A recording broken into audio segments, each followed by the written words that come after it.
अस्सलामुअलैकुम, आप देख रहे हैं सेठी से सवाल। मैं हूं सैयदा आयशा नाज, मेरे साथ मौजूद है नजम सेठी साहब। अस्सलामुअलैकुम। तो सेठी साहब, आज वो दिन आ गया कि सुप्रीम कोर्ट में एक नया सूरज, एक नया अहद शुरू हो चुका है, नया सूरज तुलू हो चुका है और इसके लिए हल्फ बर्दारी की तकरीब हुई। और जैसे कि आपने प्रिडिक्ट किया था कि वो जजेस जिन्होंने अवॉइड किया फुल कोर्ट रेफरेंस में शिरकत से काजी फायजीसा के एजाज़ में जो दिया गया, वो आज मौजूद होंगे। तो हस्ब तवक्को, और जैसे आपने इशारा किया था, वो आज शरीक हुए हल्फ बर्दारी की तकरीब में। और अब जस्टिस याहिया आफरीदी इस हल्फ के बाद सुप्रीम कोर्ट के काजी की हैसियत से अपना चार्ज संभाल चुके हैं।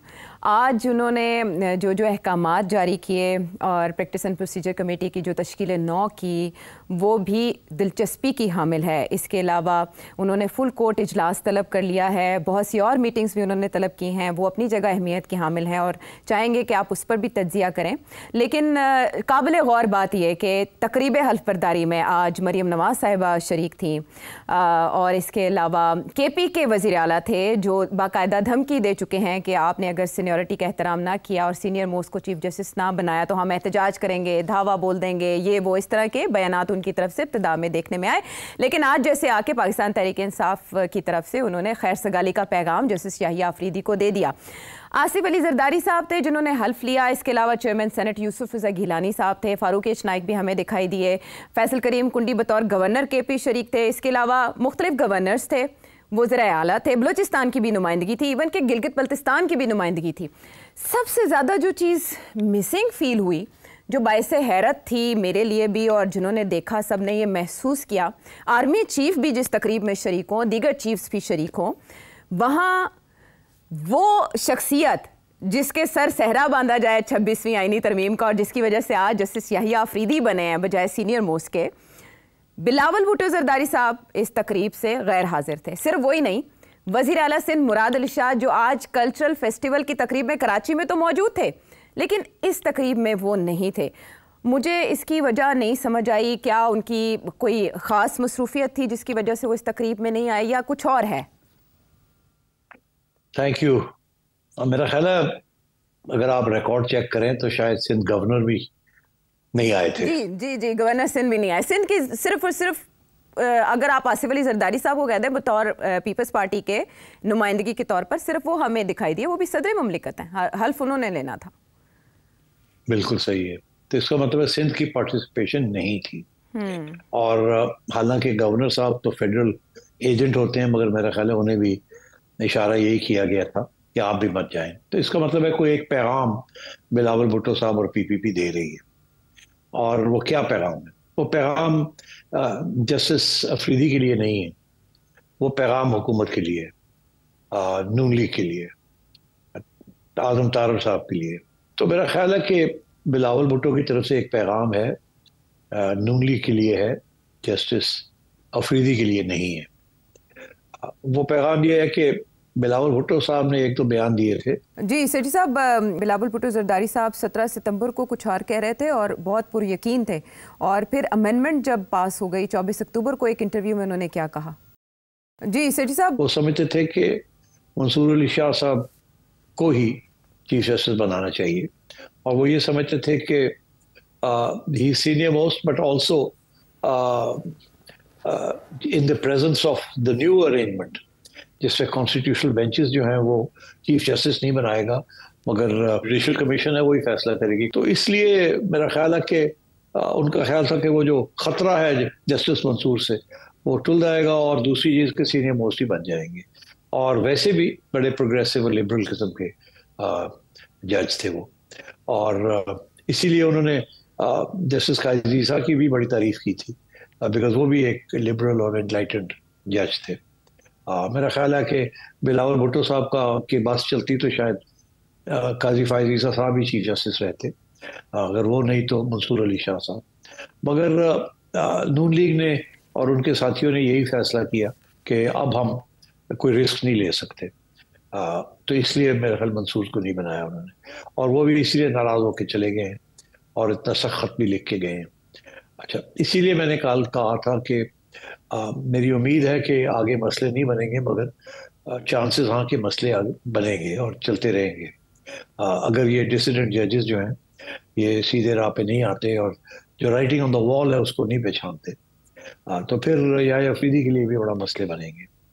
मगर लेट्स सी अब क्या होता है। तो मेरा ख्याल है बिलावल भुट्टो साहब ने अपनी नाराजगी का इजहार किया है, बट वंस अगेन ये याहिया अफरीदी साहब के खिलाफ नहीं है, this is against the Noon government. शायद उनको कुछ अंडरस्टैंडिंग दी गई थी और इन्होंने आखिरी वक्त पे वो अंडरस्टैंडिंग पूरी नहीं की। ओके ठीक है, ये काबिल गौर बात है और ये काफ़ी महसूस की गई है। अब पाकिस्तान पीपल्स पार्टी इस पर क्या मौक़िफ़ देती है ये हम देखेंगे। अब आपने एक मैसेजिंग की बात की जो बिलावल ने की है, अब एक मैसेजिंग जो चीफ़ जस्टिस ऑफ पाकिस्तान कर रहे हैं, आते साथ उन्होंने जो प्रैक्टिस एंड प्रोसीजर कमेटी है उसकी तश्कील 9 की है और उसमें उन्होंने सीनियर मोस्ट जजेस के तौर पर जस्टिस मंसूर और जस्टिस मुनीब को शामिल किया है। दूसरा ये कि जो सुप्रीम कोर्ट की वेबसाइट है वो भी अपडेट हो गई है और वहाँ पर भी जस्टिस मंसूर, जस्टिस याहिया अफरीदी के बाद और फिर जस्टिस मुनीब ये सीनियर मोस्ट जजेस में शामिल हैं। सुप्रीम जुडिशल काउंसिल की भी तश्कील है और उसमें ये दोनों बतौर सीनियर जजेस शामिल हो गए। तो ये इस तरह से वो एक इम्प्रेशन के ये सुपर सीड हो गए हैं जो सोशल मीडिया पर हर तरफ ये कहा जा रहा था कुछ हलकों की तरफ से कि जस्टिस याहिया के इंतखाब के बाद ये हो गए सुपर सीड। ये तासुर तो रद्द हो गया। इसके अलावा उन्होंने ATC जजेस की मीटिंग 7 नवंबर को बुला ली। 4 से 8 नवंबर को जजेस रोस्टर 8 बेंचेस पर मुश्तमिल ये जारी कर दिया गया है। 8 नवंबर को सुप्रीम जुडिशल काउंसिल का इजलास तलब कर लिया गया है, लेकिन अभी तक वो जुडिशल कमीशन जिसके ऊपर बहुत से अभाम है, कन्फ्यूजन है, उसकी कोई तारीख सामने नहीं आई। फुल कोर्ट इजलास बुला लिया गया है 28 अक्टूबर को। मुझे आपसे 2 नुक्ते यहाँ पर ये जानने हैं कि वो जो फुल कोर्ट इजलास जिसमें सभी बैठे होंगे, जस्टिस मंसूर अभी नहीं होंगे, उम्रे की अदायगी के सब वो 1 नवंबर को आएंगे, शायद वो वीडियो लिंक के ज़रिए अगर अपनी दस्तयाबी मुमकिन बना सकें। आपके ख्याल में उस फुल कोर्ट इजलास में क्या जस्टिस याहिया अफरीदी, जस्टिस मुनीब और जस्टिस मंसूर का मुतालबा पूरा करेंगे कि उस ऑर्डिनेंस का जिसकी बुनियाद पर तनाज़ा शुरू हुआ उसका जायज़ा लिया जाए, अदालती जायज़ा लिया जाए? बड़ा इंपॉर्टेंट सवाल है। पहली बात यह है कि मेरा ख्याल है कि जब भी कोई नया चीफ जस्टिस आता है तो एक फुल कोर्ट रेफरेंस तो होता है। आई मे बी रॉन्ग, बट मेरा ख्याल है कि this is normally a formal affair और इसमें कोई मेजर इश्यूज टेकअप नहीं किए जाते। सर्टनली कंट्रोवर्शियल इश्यूज नहीं टेकअप किए जाते। मगर अब मुझे नहीं पता कि ये फुल कोर्ट के अंदर जस्टिस मंसूर बैठेंगे कि नहीं बैठेंगे। जस्टिस मुनीब और जस्टिस मंसूर और एक दो और इनके साथी वो कोई अपना मौक़िफ़ जिसके बारे में आपने भी जिक्र किया है जिसका तल्लुक उस ऑर्डिनेंस के साथ है कि क्या उसको छेड़ेंगे कि नहीं छेड़ेंगे इस कोर्ट रेफरेंस में। मैं ये समझता हूँ कि देखिए वो जो ऑर्डिनेंस है ना जिसके तहत ये 63A वाला मसला हल हुआ था, आपको याद होगा। अच्छा, अगर वो ऑर्डिनेंस की छुट्टी हो जाती है तो फिर ये अमेंडमेंट की भी छुट्टी हो जाती है और अगर ये अमेंडमेंट की छुट्टी हो जाती है तो चीफ जस्टिस अफरीदी की भी छुट्टी हो जाती है। मैं नहीं समझता कि अब उसकी तरफ कोई नेगेटिव किस्म की डिसीजन आएगी फ्रॉम द कोर्ट। वो फुल कोर्ट बैठे या कोई और कॉन्स्टिट्यूशनल कोर्ट बैठे, मेरा ख्याल है कॉन्स्टिट्यूशनल कोर्ट ही अमेंडमेंट्स को चैलेंज जो है एज अ कॉन्स्टिट्यूशनल इशू। तो और वो जो है वो तो मेरा ख्याल है जुडिशल कमीशन जिसके अंदर मेरा ख्याल है कि गवर्नमेंट का हाथ थोड़ा सा हावी होगा। तो मुझे नहीं कोई लगता कि इस वक्त कोई खतरा है किसी किस्म का डीरेलमेंट का, ये सब कुछ जो हुआ है। और दूसरी बात मैं ये कहूँ कि जस्टिस मुनीब और जस्टिस मंसूर साहब को जो शामिल कर लिया गया है इस 3 मेंबर पार्लियामेंट कमेटी जो कि बेंचेस बनाती है, तो मैं ये समझता हूँ कि this is a very good step taken by justice the chief justice Afridi साहब, और ताकि इनको इंक्लूड कर लिया गया इंक्लूसिव। अब लड़ाई झगड़े का वक्त खत्म होना चाहिए और नया चीफ जस्टिस है जिसके ऊपर कोई एतराज नहीं है किसी को इन प्रिंसिपल। तो जो भी जिस कानून के तहत या अमेंडमेंट के तहत ये आए हैं अब उसको चैलेंज भी मुनासिब नहीं है, उसको चैलेंज करना, और अगर चैलेंज होता भी है तो उसको एक्सेप्ट करना किसी बेंच का काम नहीं होगा। तो आई थिंक अब for the sake of stability I think supreme court वाले जजेस जो कि पहले इख्तलाफ पे राय रखते थे और बड़ी स्ट्रॉन्ग ऑपोजिशन थी, उनको भी पीछे थोड़ा सा हटना पड़ेगा ताकि मामला अब आगे चले और ये इसको अब डिरेल ना किया जाए। अच्छा, आपने कहा कि उन्होंने अच्छा किया, उन्होंने सीनियर मोस्ट को शामिल कर लिया। आपके ख्याल में सीनियर मोस्ट क्या उस कमेटी में आएंगे या अपने मज़ीद तहफ़्फ़ुज़ात का इजहार करेंगे, या हुकूमत की तरफ से कोई ऐसा इशारा आएगा कि क्योंकि वो ऑर्डिनेंस आ चुका है और उसके बाद चीफ जस्टिस की स्वाबदीद है कि एक जज उसकी मर्ज़ी का, इन अ वे तो चीफ जस्टिस ने अपना इस्तेहकाक इस्तेमाल किया और सीनियर मोस्ट को ही शामिल किया। वो दोनों जजेस क्या आएंगे अब कमेटी इजलास में बैठेंगे? बिल्कुल बैठेंगे, और आगे देखना यह है कि किस किस्म के केसेस आते हैं, कितने बेंचेस बनते हैं, एक बनता है, दो बनते हैं, अभी तक क्लियर नहीं है इस चीज़ का, और कौन उसका हेड होगा इट्स नॉट क्लियर, बट हो जाएगा in the next few days. और इसका ये मतलब है कि वो जो सुप्रीम कोर्ट से इस्तीफों की बातें थी वो तो हवा हो गई, वो माजी का किस्सा हो गई और अब सभी ऑन बोर्ड होंगे जस्टिस याहिया के साथ। I think so. ठीक है, तो आप ये इशू भी नहीं देखते आपके पाकिस्तान तहरीक इंसाफ भी जो एहतजाज का मौक़िफ़ था उससे वो पीछे हट जाएगी, जस्टिस याहिया को देखेगी, वो उम्मीदें जो उसको जस्टिस मंसूर अली शाह साहब से थी या दीगर जजेस से थी वो अब जस्टिस याहिया अफरीदी से बांध लेगी? बिल्कुल ऐसे ही है, वो बिल्कुल किसी सूरत में भी जस्टिस याहिया अफरीदी की तनकीद नहीं करेंगे। वो जो बातें पुराने बुड़के मार रहे थे वो ख़त्म हो जाएगा। ये गंडापुर साहब के जी मैं अगर चीफ जस्टिस सीनियर मोस्ट नहीं बनता तो हम ये कर देंगे वो कर देंगे, सब बात ख़त्म हो गई है। ठीक, और सुप्रीम जुडिशल काउंसिल जो जजेस के खिलाफ शिकायत या केसेस देखते हैं, रेफरेंसेस देखते हैं, उसका इजलास 8 नवंबर को तलब करना सेठ साहब ये क्या जाहिर करता है? मुझे खुद नहीं समझ आई।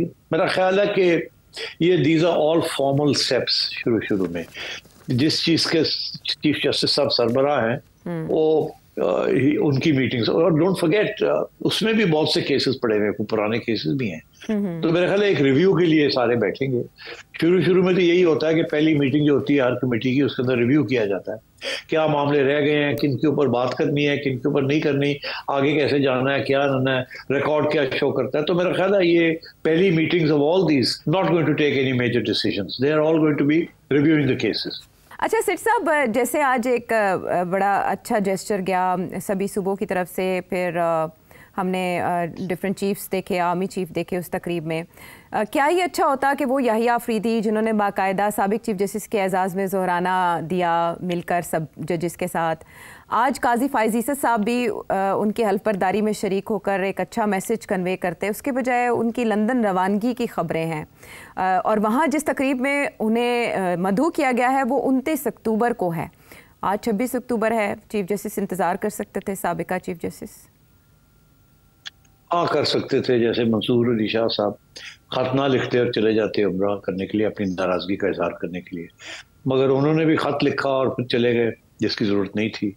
और काजी साहब भी 2-3 दिन पहले चले गए, ठीक है, मगर कोई हर्ज नहीं था अगर अटेंड कर लेते। मेरा ख्याल है वो हुआ ये है कि मंसूर अली शाह साहब भी कंट्रोवर्शियल हो चुके हैं और नाराज़ हैं, और काजी फ़ाइज़ ईसा साहब भी कंट्रोवर्शियल हो चुके हैं और नाराज़ हैं। तो इसलिए मेरा ख्याल है उन्होंने सोचा कि कोई ऐसी कोई शर्मिंदगी का बायस ना बन जाए कि कोई बात ना ऐसी हो जाए कहीं, तो बेहतर यही है कि मुबारक दे के या अफरीदी साहब को कहीं और निकल जाए। तो I think they are trying to avoid any unpleasant situation that might arise, because don't forget इस किस्म की जो गैदरिंग होती है उसके अंदर ऑपोजिशन के भी लोग बैठे होते हैं ना, तो कोई आपको पता है कितनी नफरत के साथ पीटीआई वाले काजी फ़ाइज़ ईसा की तरफ देखते हैं। तो मेरा ख्याल है in order to avoid any unpleasant incident उन्होंने सोचा कि बस ठीक है अब फारग तो हो ही गए हैं, अब क्या जाना आना है। इसीलिए आपने देखा कि जब उनका रेफरेंस भी था तो उसके बाद भी थोड़ी सी बदमज़गी हुई वहाँ वकला हज़रात, तो इसलिए I think he is probably done it to avoid any unpleasantness. ठीक है। अच्छा, तो जो वकला की जिनकी आपने बात की, तो इस तरह से सीनियरिटी प्रिंसिपल को फॉलो ना करने और अमेंडमेंट्स करने पर तो वकला तंजीमें अपने तहफ़्फ़ुज़ात का इजहार कर चुकी हैं और बाकायदा धमकियां भी सामने आई कि हम एक तहरीक चलाएंगे। तो अब आपके ख्याल में जस्टिस याहिया अफरीदी के इस तरह से चार्ज संभालने और सभी दीगर जजेस को ऑन बोर्ड लेने और उनकी सीनियरिटी का एहतराम करने, इसके बाद क्या अब भी एहतजाज का है मार्जिन? खत्म, ये बातें सारी हवा हो गई। अच्छा, तब उसकी वजह यह है कि उस वक्त तो एक प्रेशर ग्रुप था ना, फैसला तब्दील वो चाहते थे एक किस्म का फैसला हो, हामिद खान साहब और इस किस्म के लोग, इसलिए धमकियां दे रहे थे, गंडापुर साहब भी। मगर अब जब हो गया और बाकी जजेस ने तस्लीम कर लिया और एक जिसे कहते हैं ना एक पे तो कॉम्प्ली हो गया है और एक अच्छा शख्स बना है। ये तो नहीं कोई कंट्रोवर्शियल शख्स बना दिया है, एक इंडिपेंडेंट जज बना है। तो मेरा ख्याल है ये सब फारग हो गए हैं, सारा वो लड़ाई झगड़े जो थे। I think we starting on a fresh page. और इसी फ्रेश पेज पे आगे चल के अगर एक और आईनी तरमीम आती है सेठी साहब, तो क्या होगा? हाँ, अब मैं सुन रहा था राना सनाउल्लाह साहब को, उन्होंने 2-3 बातें कही है, मैं समझता हूँ कि वो सही कह रहे हैं। एक बात उन्होंने कही है कि एक और तरमीम तो कम से कम आएगी। नंबर 2 के कम से कम मिलिट्री कोर्ट्स के बारे में फिर सोचा जाएगा। नंबर 3 उनका इशारा यह है कि मिलिट्री कोर्ट्स होने चाहिए, स्पेशली वो उन इलाकों में जहाँ टेररिज्म है, और सियासतदानों के खिलाफ मिलिट्री कोर्ट्स नहीं इस्तेमाल होने चाहिए, टेररिस्ट के खिलाफ मिलिट्री कोर्ट्स होने चाहिए। यही पुराना मौकफ था, आपको याद होगा कि तालिबान, तहरीक तालिबान पाकिस्तान के लोगों को during the operations there in Waziristan, Swat Waziristan, बहुत से लोगों को गिरफ्तार किया था और कैंप्स में रखा गया था। आपको याद होगा पेशावर हाई कोर्ट ने काफी स्ट्रांग ऑब्जेक्शन लिया था और उनको रिलीज करने के ऑर्डर्स दिए थे। फिर ये भी हुआ कि जिनमें से उनको कोर्ट मार्शल किया गया और मिलिट्री ट्रायल्स हुए, उन्होंने भी जाके हाई कोर्ट्स के अंदर चैलेंज करना शुरू कर दिया, and so on and so fourth. तो उसी प्रोसेस को तकड़ा करने के लिए अब कानून बनाया जाएगा कि उसको चैलेंज नहीं किया जाएगा इन एनी कोर्ट। पहले वो चैलेंज हो गए थे और जिसकी वजह से कुछ लोगों को छोड़ना भी पड़ा और बाकी जो ट्रायल्स थे वो उनको रोकना पड़ा। बिकॉज ये जो टेररिस्ट्स हैं जो कि रियासत के खिलाफ, not political terrorist but ideological terrorist like Taliban, या मेरा ख्याल है कि दे माइट आल्सो यूज सेसेशनिस्ट्स, इनके बारे में they will be a tough line. तो वो डिफाइन कर देंगे कि कौन से इश्यूज हैं जिनको मिलिट्री कोर्ट्स के अंदर ट्राई किया जा सकता है and can not be challenged in any court. अच्छा, इस किस्म का कोई कानून लाएंगे, मगर they will assure the politicians and सियासी जमातें, लेजिटिमेट सियासी जमातें जो बैन नहीं हुई हुई फॉर वन रीजन और अनदर, उनकी ट्रायल्स जो है उनको मिलिट्री कोर्ट्स में नहीं लाया जाएगा। और मेरा ख्याल है, मैंने ये भी सुना है कि राना साहब कह रहे हैं कि इमरान खान की भी ट्रायल मिलिट्री कोर्ट में नहीं होगी। जी, उन्होंने कहा, मैंने ये सुना है। अगर उन्होंने कहा है तो इसकी बड़ी अहमियत है कि पहली दफा ऐसी बात हुई है। ख्वाजा आसिफ तो कुछ अरसे से कह रहे थे कि हाँ क्यों नहीं, अगर जुर्म है और हमारे पास बहुत सी एविडेंस है तो हम तो करेंगे। तो वो तो धमकियां दे रहे थे, मगर आज राना साहब ने कुछ और बात कर दी है। मेरा ख्याल है राना साहब ने जो बात की है इसका ताल्लुक बुशरा बीबी की रिहाई के साथ है और खान साहब के साथ जो लोगों को मुलाकातें इजाजत हो गई है, शायद कोई बिहाइंड द सीन्स कुछ पेशकदमी हो रही है खान साहब को मनाने की कि यार बस छड़ पर ना लड़ाई झगड़े कर, अपनी बारी दी इंतजार कर। ठीक है, जिस तरफ आपने इशारा किया, दाल में कुछ काला काला सभी महसूस कर रहे हैं कि हवाओं में कुछ है, हवाओं का रुख क्या बदलने जा रहा है, सॉफ्ट सिग्नलिंग जो हो रही है। दूसरी तरफ हुकूमत के लिए कुछ ऐसी बातें हैं, कुछ ऐसे इशारे हैं जो नापसंदीदा समझे जाते थे। जैसे हम जस्टिस मुनीब की कमेटी में वापसी देख रहे हैं, बुशरा बीबी और बहनों की रिहाई भी हो गई। इसके अलावा इमरान खान साहब से मुलाकातों पर पाबंदी का भी खात्मा हो गया, अब उनसे मुलाकातें शुरू हो गई हैं, उनकी नई पॉलिसी भी सामने आनी है। और काजी फायज ईसा भी रुखसत हो गए जो थोड़ा बहुत नरम मिजाज समझे जाते थे पार्लियामेंट की तरफ, और नवाज शरीफ साहब भी लंदन रवाना हो गए। बहुत सी ऐसी चीज़ें हैं जिनमें बहुत से मुबहम इशारे हैं और बहुत सी बातें हो रही हैं इस वक्त के आइंदा सेटअप या आइंदा क्या सिस्टम हो सकता है, क्या इन तमाम इसमें कोई दम है, यह हम जानेंगे सेठी साहब से एक ब्रेक के बाद। शो में साथ देने का शुक्रिया। सेठी साहब, जैसे आपने इशारा दिया कि ख्वाजा आसिफ तो कुछ और कहते हुए पाए गए, लेकिन अब राना सनाउल्लाह साहब का बयान थोड़ी सी नरमी रिफ्लेक्ट कर रहा है और उसका ताल्लुक इन एलिमेंट्स के साथ है या इन खबरों के साथ है। अब इमरान खान साहब के ऊपर से पाबंदी उठ चुकी है और फिर से वो मेल मुलाकातों का सिलसिला शुरू होगा। ये 26वीं आईनी तरमीम के अरसे में तो जैसे हाथ पैर बांध दिए गए थे, उनका मीडिया पर उनके बयानात नहीं आते थे, कोई मिल नहीं पाता था, तो पता नहीं चलता था वो सोच क्या रहे हैं। सो अब आने वाले दिनों में आपको लगता है कि एक बार फिर से मामलात में तेजी आएगी और उनके वो बयानात जो पहले हलचल मचाते थे सब वैसे ही दोबारा चलेगा और अगली तरमीम मुश्किल हो जाएगी? अगर उन्होंने वही हरकत की जो पहले करते रहे तो फिर वापस सख्तियां आ जाएंगी। तो ये जो सारा जो पेशकदमी हुई है, इनिशिएटिव जो लिया है कि बहनों को छोड़ दिया, गंडापुर साहब के खिलाफ कोई कार्रवाई नहीं की गई अभी तक और बुशरा बीबी को रिहा कर दिया, ये एक इनिशिएटिव है। अब देखिए खान साहब का क्या रिस्पांस आता है इस इनिशिएटिव पे, और जो राना सनाउल्लाह ने बात की, और जो मैं हमेशा कहता हूँ कि अभी तक फैज हमीद साहब की मिलिट्री ट्रायल शुरू नहीं हुई, अगर वो उनकी मिलिट्री ट्रायल हो जाती है तो उससे फिर खान साहब को भी इम्प्लीकेट किया जाएगा, बिकॉज बहुत सी बातें निकलेंगी वो। तो अगर खान साहब समझ जाते हैं कि सियासत में क्या करना पड़ता है और क्या नहीं, मैं सिर्फ बताऊं आपको कि ये सियासतदान जो होते हैं ना, ये सर्वाइवल इनके लिए सबसे ज्यादा अहम होती है कि जो भी हो हमने सर्वाइव करना है। गलतियां हो गई कोई बात नहीं, इधर से निकलना है, ऐसे निकलना है, ऐसे निकलना है। ये नहीं कि असूलों के ऊपर बैठ के, वो इनकलाबी लोग करते हैं असूलों के ऊपर, और मंडेला करता है, खोमेनी करता है, इस किस्म के लोग। अब क्या खान साहब एक इनकलाबी आइडियोलॉजिकल बंदा है या एक सियासतदान है? अगर तो सियासतदान है तो फिर कॉम्प्रोमाइज करना पड़ेगा, जैसे बाकी सियासतदानों ने किया है। अब देखिए ना, कौन सा सियासतदान है जिसने इस मुल्क में कॉम्प्रोमाइज नहीं किया? मियां नवाज शरीफ साहब 2 दफा, मोहतरमा 2 दफा, एंड जरदारी साहब, सबने कॉम्प्रोमाइज किया। अब अगर ना करते तो उड़ गए थे बिल्कुल, their political careers would have been finished. Bhutto साहब ने नहीं किया तो देखा आपने क्या हुआ। तो अब खान साहब के लिए भी ये सबक है कि अगर तो आपने इनकलाबी बनना है तो फिर बैठे रहे जेल के अंदर, और उम्मीद करें कि वो वक्त आएगा जबकि के अंदर तब्दीली आएगी और आपके लिए कोई हमदर्दी का इज़हार होगा, और फिर ये लोग जो जॉनीस बैठे हुए हैं इनकी छुट्टी होगी, फिर देखा जाएगा। मगर ऐसी बात नहीं है। बहुत से वेस्टेड इंटरेस्ट हैं। अगले 5 साल 4 साल तो बड़ा मुश्किल है खान साहब के लिए to force a new election and to come back to power. Election अगर फोर्स करते भी हैं तो he won't be able to allowed to come back to power. मगर उसकी वजह जो है आप जानते ही हैं, मैं उधर नहीं जाना चाहूँगा, क्योंकि इस वक्त जो क्लैश आ रहा है बिटवीन 2 पर्सनैलिटीज, वो बड़ा मुश्किल मसला है, उसको हल नहीं आसानी से किया जा सकता। खान साहब पीछे हटे।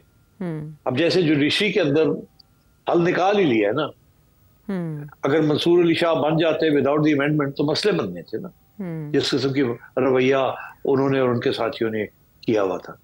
अब रास्ता निकाल लिया है, और एक अच्छे जज साहब को जो कि उनके साथ काम करेंगे और कोई कंट्रोवर्शियल नहीं है उनको बना दिए, तो रास्ता निकाल लिया। तो इसी तरीके के साथ खान साहब भी जो है उनको 2 बातों का समझ आनी चाहिए। एक ये कि अगर कोई मौका मिलता है उनको कॉम्प्रोमाइज करने का, अब देखिए लफ्ज क्या है, लफ्ज आप डील कह लें, कॉम्प्रोमाइज कह लें, पॉलिसी शिफ्ट कह लें, यू टर्न कह लें, जो मर्जी कह लें उसको, बात वो एक ही है कि वो डील ही होती है। ठीक है ना? तो अगर खान साहब को डील कर लेते हैं, सियासी डील, नॉट इनकलाबी डील, सियासी डील, अच्छा, तो मेरा ख्याल है उनकी वापसी पक्की है। आज नहीं कल, कल नहीं परसों। मगर अगर डील नहीं करते तो फिर कोई रास्ता नहीं निकलता। तो फिर अगर रास्ता नहीं निकलता तो जिसके पास लाठी होती है वही लेके बैठा रहता है फिर। तो मैं समझता हूँ कि खान साहब को अब समझाना की वक्त आ गया है कि आपने पूरी कोशिश कर ली इनकलाबी रास्ता लेने की, वो आप कामयाब नहीं हुए। आपकी पार्टी जो है वो अप टू इट नहीं है, वो आप में वो जज्बा है, आपकी पार्टी में नहीं है। आप देखें ना कितने हिस्से हो गए उस पार्टी के। कोई कहता है कि कोई बहनों के साथ है, कोई गुशा बीवी के साथ है। सो अब खान साहब ही रह गए, और खान साहब भी आपको पता ही है उनके कंधे के ऊपर आके रूल किया। तो खान साहब is actually very pro person. ये जो सारी पीटीआई ने एक नया रेटरिक बनाई हुई है कि जी बड़ी एंटी कोई जमहूरी किस्म का मूवमेंट चल रहा है, इट्स नॉनसेंस। तो आज इनको अगर मौका मिले तो ये जब भी बात के फिर जब भी बैठ जाएंगे पावर के अंदर। तो अब बात यह है कि खान साहब को चाहिए, नवाज शरीफ साहब ने 2 दफा कॉम्प्रोमाइज की, एक्चुअली 2 दफा नहीं ज्यादा ही की। अब अगर 2 दफा तो नुमाया है ना, एक दफा जबकि वो चले गए जद्दा और फांसी का फंदा था उससे निकल के और जद्दा चले गए, 5 साल 6 साल इंतजार किया, फिर वापसी कर ली, और वापसी करके आके अपनी गवर्नमेंट भी बना ली, प्राइम मिनिस्टर भी बन गए। और तो मतलब है कि इसी तरीके के साथ मोहतरमा के साथ 2 दफा हुआ, 2 दफा निकाली गई, कॉम्प्रोमाइज करके वापस आ गई, फिर बन गई एक दफा, दूसरी दफा भी बन गई, एंड सो ऑन। तीसरी दफा भी बनने जा रही थी, तीसरी दफा भी बनने जा रही थी अगर असैसिनेट ना होती। तो अब बात यह है कि खान साहब को भी चाहिए कि सर्वाइवल, कॉम्प्रोमाइज करें। लोग कहते रह जाएंगे डील डील डील, खान साहब को फिक्र नहीं करना चाहिए। उसकी वजह यह है कि खान साहब के जो सारे सपोर्टर्स है ना, वो आप अगर खान साहब कहेंगे डील नहीं है, असूली तौर पे मैंने ये किया, वो कहेंगे असूली तौर पे किया। तो इसलिए वो हर तो आप डील करें और कहें असूलों के ऊपर मैंने किया ये, तो सारे कहेंगे वाह वाह कमाल कर दिया खान साहब, असूल है, असली असूल तो यही है जो खान साहब ने कहा। हाँ। तो आई थिंक खान साहब शुड सर्वाइव। हो गया ये इनकलाबी, ये अब जिद छोड़े, सियासत करें। और सियासत के दो पहलू हैं। पहला ये कि survival, get out of prison, don't rock the boat, agitate for a new election, but don't rock the boat. Rocking the boat means just hurting the economy and hurting the revival of economic progress. दूसरा ये stop attacking the government को attack करें, but stop attacking the establishment. This is the rule number one, जो politics का rule है. Second rule ये है कि अपनी पार्टी को तकड़ा करें, पार्टी की लीडरशिप तकड़ी करें, पार्टी की हायरार्की ठीक करें। ये जो लड़ाई झगड़े पार्टी के अंदर हो रहे हैं, they are only for one reason, वही रीजन कि आपकी पार्टी बनी नहीं, आप अभी भी मूवमेंट चला रहे हैं। अब पार्टी आपकी नहीं है, आप मूवमेंट चला रहे हैं। तो मूवमेंट को बंद करें, पार्टी बनाएं, पार्टी हायरार्की करें, इलेक्शंस करवाएं, जेन्युइन लोगों को लेके आए, उनको जिम्मेदारियां दें, कंसेंसस के साथ पार्टी को चलाएं, इंटरैक्ट करें। ये नहीं कि अलग बैठ के बस फैसला कर लिया और जो लाइक ए डिक्टेटर। तो he should create a political party, ताकि ये जो एयरवेयर और रिफ रैफ आए हुए हैं अपॉर्चुनिस्ट लोग किस्म के, इनको निकाले। और जो सोचने समझने वाले लोग हैं, जो जमहूरियत में यकीन रखते हैं, जो कि इंतकामी कार्रवाइयों की तरफ नहीं जाते, इनको उनसे समझाएं कि वो छोड़ दें ये बातें। और ये नहीं हो सकता कि आप ही रूल करेंगे और शरीफ भी फारग हो जाएंगे और भुट्टोस भी फारग हो जाएंगे। शरीफ और भुट्टोस उस वक्त फारग होंगे जब आवाम इनको फारग करेगी। आपके कहने से ये नहीं फारग होंगे, आप जितनी मर्जी नैब लगा दें ये नहीं फारग होंगे जब तक ये आवाम के दिलों में है। जब आवाम के दिलों में निकल जाएंगे तो फिर ये फारग है, फिर आपको फिक्र करने की जरूरत नहीं है। इसीलिए हमेशा मैं ये कहता था जब ये पावर में थे कि आप कारकर्दगी दिखाएं, परफॉर्मेंस दिखाएं। ये जो विच हंटिंग आपने शुरू की हुई, इसको छोड़ दें, इससे आपको कुछ नहीं मिलेगा। This is not needed, get on and deliver, do something concrete. और वो उन्होंने उधर तो गए कोई नहीं, लोगों के पीछे पड़ गए, इनको चुको, इनको अंदर करो, ऐ करो, वो करो, neither here nor there। और वो खान साहब की इनएक्सपीरियंस और पर्सनैलिटी डिसऑर्डर है अनफॉर्चुनेटली, कि ही थिंक्स कि इधर से सुनते हैं कोई बात चला देते हैं। बहुत सी चीजें उन्होंने ऐसे की, इसीलिए तो वो कहते हैं ना कि यू टर्न बड़ी अच्छी चीज है। तो जितने यू टर्न उन्होंने लिए आज तक तारीख में किसी सियासतदान ने नहीं लिए। हाँ, वो कहते हैं लीडरशिप की निशानी है। अच्छा सेठी साहब, जो ब्रेक पर जाने से पहले मैं आपसे जाने से पहले लीडरशिप की निशानी है, तो now is the time to take another U turn. यानी वो मकाम जो पहले बीबी और नवाज शरीफ साहब की जिंदगी में 2-3 बार आ चुका है, इमरान खान साहब की जिंदगी में अब आया है आपके तज्जिए के मुताबिक, और इस अपॉर्चुनिटी को कबूल कर लेना चाहिए इस क्राइसिस में। ये कबूल, और 4 साल के बाद आ जाए प्राइम मिनिस्टर, और कुछ सीख के आए। और सीखे कि लड़ाई झगड़े नहीं करते, कारकर्दगी करनी पड़ती है। लोग जो है आजकल बड़े मायूस है, बेबस है, वो सारी सियासी जमातों से दूर हो रहे हैं। आपकी सियासी जमात में भी दूर हो रहे हैं। आपने देखा नहीं केपी के अंदर लोकल बॉडी इलेक्शन में क्या हुआ? लोकल बॉडी बाई इलेक्शन, जी बाई इलेक्शन में क्या हुआ जी, वो उसमें बताए ना जी पीटीआई के हिमायत याफ्ता उम्मीदवारों को मुतादिद मकामात पर ना शिकस्त हुई है। इंडिपेंडेंट के तौर पे ज़ाहिर है वो सिंबल के बाद ये मामला था, लेकिन देखा गया है कि वहाँ पर रुझान बदल रहा है। ये भी एक इंडिकेटर है। वो आप सही कह रहे हैं सेठ साहब। ब्रेक पर जाने से पहले मैं ये जानना चाहूँगी कि बुशरा बीबी बजाय ये कि वो ज़मान पाक आती लाहौर, उन्होंने पेशावर का रास्ता इख्तियार किया और ये कहा जा रहा है कि वो दोबारा गिरफ्तार नहीं होना चाहती, इसलिए वो वहीं मुकीम हैं और देख रही हैं मामलात। अब अली अमीन गंडापुर साहब, कल एक वाक़या हुआ प्रिजन वैन पर जो अटैक हुआ, उसके बाद से वो ऑलरेडी एक मशकूक वाक़या है, मुतनाज़े सा मामला है जिस पर क्लैरिटी नहीं आ रही, समझ नहीं आ रहा, दोनों तरफ का अपना अपना मौक़िफ़ है। वो कहते हैं कि इमरान खान को जेल से निकाल कर पख्तूनख्वा लाने के लिए पूरा जोर लगाऊंगा। ये किस बात का मज़हर है, ये क्या इशारा है?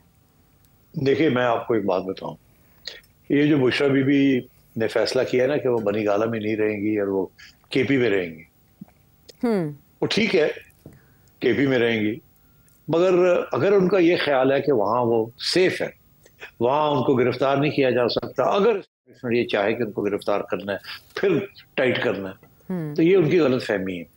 ये ना सोचे वो कि अब वो सेफ हो गई हैं गंडापुर साहब की जैसे। उनको इस्लामाबाद पिंडी आना पड़ेगा अपनी अदालतों हेयरिंग्स के लिए, किसी स्टेज पे उनको रीअरेस्ट किया जा सकता है।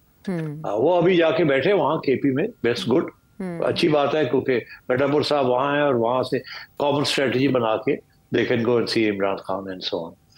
बनीगाला में अकेले बैठ के फायदा किया।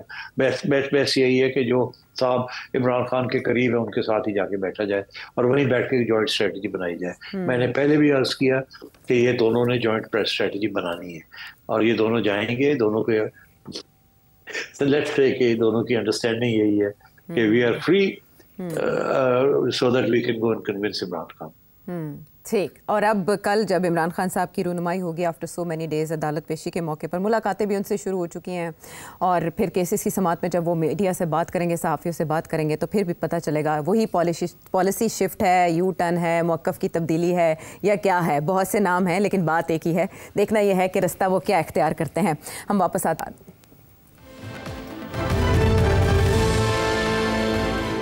शो में अब आलमी मंजरनामे पर निगाह डालेंगे क्योंकि वहाँ मशरिक़ वस्ता की जो सुलगती आग है उसमें एक नया शोला लपका है और यह है इसराइल की जानिब से ईरान में मिलिट्री तनसीबात पर फ़ज़ाई हमला। इसमें 2 फ़ौजी शहीद होने की इत्तलात हैं।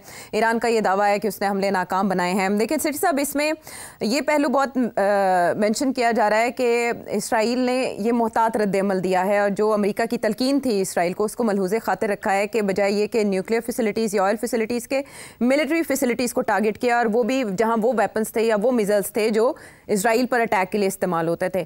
सो अब दोबारा ईरान की तरफ से एक और धमकी, एक और हमले की धमकी, ये सिलसिला कहाँ जाके रुकेगा सेठी साहब? मेरा ख्याल है रुक गया। मेरा ख्याल है कि इजराइल ने अमेरिका के साथ मिलके फैसला किया है कि इस मामले को अब छोड़ देना चाहिए। टिट फॉर टैट हो गया है और ईरान का जो रिस्पॉन्स है वो यही है कि ज़्यादा डैमेज वैमेज कोई नहीं हुआ, नो बिग डील। उन्होंने भी इसको लो की रखा है। ज़्यादा अगर वो उसको कहते कि ये हो गया वो हो गया तो फिर कुछ करना पड़ता। मेरा ख्याल है ये राउंड जो है ना ये ख़त्म हो गया। वो जो ख़तरा था ना कि अब इजराइल न्यूक्लियर फैसिलिटीज़ को अटैक करेगा एंड ऑयल फैसिलिटीज़ को करेगा, अगर वो करता तो फिर ईरान डेफिनेटली बहुत बड़ा अटैक करता है तेल अवीव के ऊपर, मगर वो अब नहीं होगा। तो मेरा ख्याल है ये जिसे कहते हैं मुकमुका हो गया कि बस अभी छोड़ दिया जाए यहाँ कि इजराइल को भी हमने समझा लिया और आप भी कह रहे कुछ नहीं हुआ खास। तो आई थिंक ये इशू जो है ईरान इजराइल का फॉर द टाइम भी ये तो ज्यादा फ्लेयर अप अब नहीं होगा, मगर वो जो बाकी इशू है इजराइल का जो मिडिल ईस्ट के अंदर जो इजराइल कर रहा है that is going to continue और वो that is very dangerous because उसमें ईरान के बहुत बड़े स्टेक्स हैं। तो ये किसी न किसी स्टेज पे फिर ये फ्लेयर अप हो सकता है। अगर अभी वो उनकी कोशिश ये है इजराइल की कि हमास को हमने नॉकआउट कर दिया है, हिजबुल्लाह को भी नॉकआउट कर दें और असैसिनेशंस कैरी ऑन करें। मेरा ख्याल है इस किस्म की चीजें होंगी। असैसिनेशंस ये चीजें पहले भी हो रही थी और भी होंगी क्योंकि इसके साथ वो रिटेलिएशन वाली बात नहीं आती और वो उनका फोकस अब ईरान पे इतना नहीं होगा जितना फोकस हिजबुल्लाह के ऊपर होगा और हमास के ऊपर होगा बिकॉज दैट इज इनडायरेक्ट। पहले तो रेवोल्यूशनरी गार्ड के लोगों को अगर वो टारगेट करें तो फिर ईरान गेट्स डायरेक्टली इन्वॉल्व्ड। तो मैं समझता हूँ कि this is what Israel is going to do. अब वो जो लार्जर इशू है ऑफ मिडिल ईस्ट वो अनरिजॉल्व्ड है। वहाँ मेरा ख्याल है you have to wait for the new American president to come और any change of American policy, तो फिर देखा जाएगा क्या होता है क्या नहीं होता। हालांकि मेरा नहीं ख्याल ज्यादा चेंज होगी अमेरिकन पॉलिसी, ट्रंप आता है या कमला हैरिस आती है। I don't think there will be too much of a change. Israel के बहुत बड़े स्टेक्स हैं, बहुत पावर है अमेरिका के अंदर and not going to be easy. But having said that मेरा नहीं ख्याल इजराइल कैन डेसिमेट हिजबुल्लाह और मेरा ख्याल है हिजबुल्लाह की अटैक्स जो है from time to time continue करेंगी और ये मामला जो है ये इतनी जल्दी हल होने वाला नहीं है। इजराइल जो है वो नेतान्याहू जो है वो बच गया है, नेतन्याहू वो बच गया है। वो तो बड़ा अनपॉपुलर था बट अब उसकी popularity within Israel has risen, तो उसको जो खतरा था कि लूज हिज प्राइम मिनिस्टरशिप वो भी दूर हो गई। बाकी ये है कि एक बात मैं देख रहा था, एक सवाल आया था कि जी ये क्या हुआ कि इस वक्त सऊदी अरेबिया ने भी कंडेम किया है, यूएई ने भी कंडेम किया है और सारे मुस्लिम ममालिक ने ये कंडेम किया है Israeli attack on military targets in Iran, और सबने कंडेम किए। मगर अभी एक बात जो रह गई है वो किसी ने उसकी तरफ तवज्जो नहीं दिलाई, और मैं सोचता हूँ ये एक सोचा समझा साइलेंस है। मेरा ख्याल है शायद हम इस साइलेंस को ब्रेक कर दें। क्या तो फ़ज़ाइल दूध का इस्तेमाल? मैं ये सोच रहा हूँ कि हम खड़ा कर देते हैं सवाल, तो फिर देखते हैं कौन जवाब देता है इसका। जी। वो ये है कि ये जो सारे जहाज गए हैं लॉन्ग रेंज, ये लोग सारे एयर स्पेस से होके गए, उसके बगैर ये पहुंच नहीं सकते थे ईरान। मेरा ख्याल हो सकता है जॉर्डन की एयर स्पेस भी इस्तेमाल हुई हो, और इराक की, तो definitely Iraq, Syria, Iraq specially इनकी स्पेस तो इस्तेमाल हुई है एयर स्पेस। मगर कोई इसकी इंडिकेशन नहीं है कि कोई प्रोटेस्ट हो या इन लोगों ने रोकने की कोशिश की हो।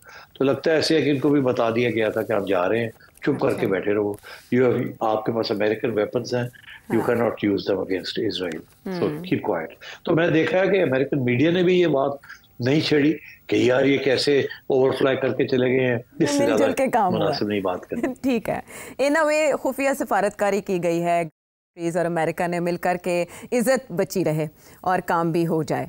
तो इसमें हम ये भी देख रहे हैं कि अभी अमेरिकन इलेक्शंस में 9-10 दिन रह गए हैं, बाकी इसराइल ने उसका भी इंतज़ार नहीं किया और इसराइल ने कहा कि किसी तरह से ये मामला अंजाम को पहुंचाया जाए। सेठ साहब, आपका एनालिसिस? नहीं, वो इसीलिए क्योंकि 20-25 दिन हो गए थे ना ऑलरेडी, तो लोग सोच रहे थे इसराइल ने करना भी है कुछ के नहीं करना, और काफी इसके ऊपर बहस हुई अमेरिकन और इसराइल के दरमियान कि किसको अटैक करना है, कितना नहीं करना, ईरान से रिस्पॉन्स नहीं चाहिए, इसको खत्म किया जाए, इज्जत बचा लो, ये कर लो, वो कर लो।